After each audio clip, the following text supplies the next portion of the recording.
Magnify the Lord with me. What's up, everyone? Just had a few things I wanted to share with you tonight because we're not meeting in person yet again. I know it stinks. It seems like we've done this far too often in the past year, but we're still going to be doing a lot of activities very soon, and I wanted to make sure that you're aware of those. And then at the end of this video, I want to offer just a short, brief devotional thought for you in lieu of not having class tonight at the building. The first announcement I had is that Friday, we're going to try to meet at the church building. Now, don't go out of your way if you don't think it's safe or that you could get there without wrecking or something. Don't do that.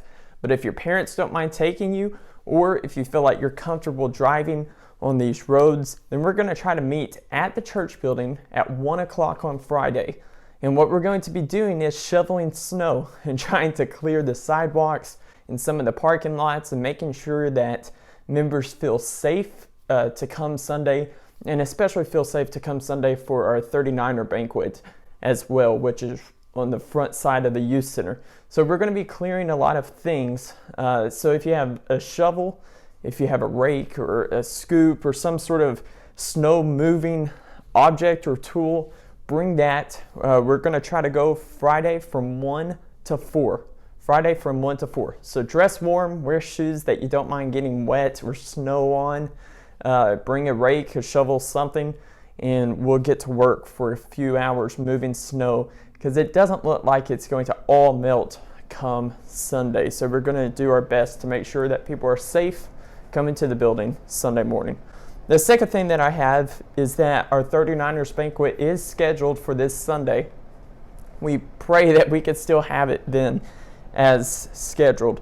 So if you signed up to help with that, I have a list at the youth center. If you don't know, just text me and I can say, yeah, you did sign up. No, you didn't sign up. But if you did sign up, please plan to be at the youth center at 4:30 Sunday afternoon. So 4:30 Sunday afternoon, be at the youth center. And please, servers, if you're signed up to help, please wear jeans, dress warm, and bring a mask. Okay, so bring a mask, wear jeans, because we're going to be serving these people like drive-through style, and we're going to be done around 7 o'clock that night. So from 4:30 to 7, for those of you who signed up, bring a mask, wear jeans, and I think the weather's going to be decent, but still dress warm because they'll be getting later in the day. Third thing I have, Monday will be coffee talks at Frank and Joe's from 3 to 4, so you can look forward to that. Next Wednesday, we will be having hangout dinner. Weather's going to be good, it looks like, but class will not be in the gym as usual. So class is going to be our youth-led devotional in the auditorium, which means, guys, I'm going to be reaching out to you, texting you, trying to figure out a schedule, who wants to say a prayer, lead singing, read a scripture. So if that's something you want to do, just let me know. But if you don't, I will be reaching out to you. So one way or another, we'll try to get that filled up. That'll be next Wednesday, the 24th at 7 o'clock. We'll be in the youth center. We'll still have hangout and dinner next week as well. That Devo's in the auditorium at 7 o'clock. The final thing I had is March the 7th. I want you to go ahead and mark your calendars for March the 7th. We're doing what's called a Winterfest youth retreat. So Winterfest is a big youth conference in January in Arlington, Texas. But of course this year it was canceled. And what they decided to do instead is they brought in some speakers who recorded some lessons and skits and singing and things like that. And we wanted to team up with Edgemere's youth group and do a Winterfest youth retreat on Sunday afternoon, March the 7th. So here's how this is going to work. We're going to arrive early afternoon, 1 or 2 o'clock into the youth center gym. We'll have sessions and some activities and door prizes, and then we'll eat dinner. I believe it'll probably be pizza, imagine that for a youth event. And then you'll be good to go around 5 o'clock. So it's going to be roughly from 1 to 5 or from 12:30 to 5 or something like that. more information will be made available soon. But March the 7th, mark your calendars for that event. It should be a blessing. I know a lot of you missed out on going to camp last year, or maybe even our fall retreat you weren't able to go, or T3 this year, and you just need something. You need something to fill you up spiritually. This is an event for you. It's a great event and one that I'm really looking forward to. Also, if you are a junior, there's a great opportunity for you. If you are a junior, part of this Winterfest youth event, they are giving away 2 free full-ride 4-year scholarships to Oklahoma Christian University. And the only thing you have to do is pay $15. It's kind of like a raffle. Pay $15 and your name is put into the hat, and next year at this time it will be drawn. So if that's something that interests you, if you even think about, like, man, I may want to go to OC, $15, you're in for a free tuition, everything covered. So if you're even thinking about going to OC, it's probably worth entering, in my opinion, because at most you're going to get about 1,000 students entered in that, and those are pretty good odds, or at least they're much better odds than the lottery. So consider that. You'll save your parents about $100,000, all for $15. Maybe I'm a spokesperson for OC. I don't know. And then finally, last announcement I have before we'll move on to our Devo. Spring break, March 19th and 20th, the last part of spring break. It's a Friday, Saturday. If you would just save those dates, right? And we're titling it a spring break road trip. So both days we're going to be leaving in the morning, coming back in the evening, 2 days in a row, Friday, Saturday, with various activities planned along our road trip. It's going to be kind of all over the place. So hopefully you can join us for that. More information, of course, will be made available soon, as far as t-shirts and ordering and signing up and the cost and things like that. But March 19th and 20th, if you would save those dates, try not to schedule anything. I know it's spring break, and there's a lot going on typically. But those 2 days, we'd like to try to do a road trip, and I think it'd be a lot of fun. So those are the announcements, and we'll be back in person next Wednesday night for class and for hangout dinner as well. So Devo that I had for tonight, I've been reading through the book of Genesis just in my quiet time. And I've been reading the story of Abraham. Or at this point, his name is Abram. His name has not changed. And as I was reading through this morning, this thought came in my mind. A lot of the times when I got in trouble as a kid or as a teenager, it was because my timing didn't match up with my parents' timing. In other words, let me give you an example. My mom would say, "Zachary, go clean your room." And I would say, it's not important to do now as long as I get it done by the end of the day. But she wanted it done now. See, my timing was by the end of the day. Her timing was now, and that created conflict. Or maybe you've experienced something like that. Your parent tells you to do something, and although it really doesn't matter if it's done until the next day, they want it done at a specific time, and your timing's different from their timing, and it creates conflict. Or maybe the roles are reversed, and you ask your parent to do something for you, to get something done, and they kind of put it off, but you wanted it and needed it done right then. Creates conflict, does it not?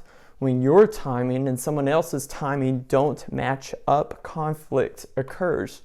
And the question I thought about was, well, what happens when our timing and God's timing doesn't match up, when they're not on the same page? What happens when I want an answer to this question, to this prayer, to this problem, this conflict in my life? What happens when I want that now, but God says, no, years down the road, I'll shed some light on it? What happens? Does that not create conflict? Well, this same thing that happened to Abram in Genesis 12. So in Genesis 12, God says, Abram, you're going to be a great nation. I'm going to bless you, and from you all nations of the earth will be blessed. And then we flip a few pages to Genesis chapter 15. And in Genesis chapter 15, Abram still doesn't have a child. It's been years later, and he still is wondering, okay, God, were you right? Like, you said I'm going to be a great nation, but I haven't seen the results of that. I haven't been able to have a child with my wife, Sarai. So what's going on here? There's a conflict. And then in Genesis chapter 17, verses 15 through 19, we read this. And it says this, and God said to Abraham, as for Sarai, your wife, you shall no longer call her Sarai, but Sarah shall be her name. I will bless her, and moreover, I will give you a son by her. I will bless her, and she will become nations. Kings of people shall come from her. Then Abram fell on his face and laughed, and said to himself, shall a child be born to a man who is 100 years old? Okay, so he's 100 years old. God said, you're going to be a great nation. Everyone in the whole earth is going to be blessed by you. And at this point, he still doesn't have a child. And then Abraham said in verse 18, in 17, he says, shall Sarah, who is 90 years old, his wife's 90, shall she bear a child? And Abraham said to God, oh, that Ishmael might live before you. God said, no, but your wife, Sarah, shall bear a son, and you shall call his name Isaac. I will establish my covenant with him as an everlasting covenant for his offspring after him. You see, the conflict with Abraham was timing, right? God told him back in Genesis chapter 12, you're going to be a great nation. Everyone on the whole earth is going to be blessed through you. And he thought that meant it was going to happen now. But God had a different picture in mind, didn't he? It's going to be years down the road. For whatever reason that was, Abram was going to be 100 years old. Sarah was going to be 90 years old. And that's when it was going to happen, right? That's when it was going to be confirmed that they were going to have a son, and they were to name it Isaac. So the question is, when God's timing and your timing don't match up, what's your response? What are you going to do? You see, I think you have two different choices. You could choose to follow your own timing. I think you could try to believe that you know what's best, and if you don't get it your way, that means that God is wrong, that God is punishing you in some way, and that I should just remove myself and stop praying about it, stop thinking about it, just try to do it myself. And I think that's the wrong way. Or you can believe and trust God and realize that his timing may not be what you want. Realize that his timing may not be convenient, may not be what you feel is appropriate, but it's what you always need in the long run. You see, I think Abram, he tried to do both. He did believe God. He believed that promise, especially at the first part of his story. But later, the further and further he went with no answers, and the timing was further and further down the road, doubt crept into his mind more and more, and he started to question God's plan and God's timing. So the point that I want to make is this: trust God. Trust his faithfulness. Trust that his promises are always true. Trust his timing far more than your own timing, because he knows what we need. We just think we know what we need. He actually knows. Trust who God is. Trust his timing. Trust his process. And I think we'll be much more content, much more satisfied in the end. So I hope that was just a brief thought. I hope that that was a blessing to you. Again, miss you guys. Love you guys. Hope you're staying warm. Hope you're staying safe. Go have a snowball fight. Build a snowman. build a fort, something. Enjoy this once in a lifetime, perhaps, cold temperatures and weather. And we'll be together Friday if you can to help from 1 to 4, Sunday 39ers banquet, Monday coffee talks, Wednesday hangout and youth-led devotional. Busy coming up. Take care, and we'll see you again soon.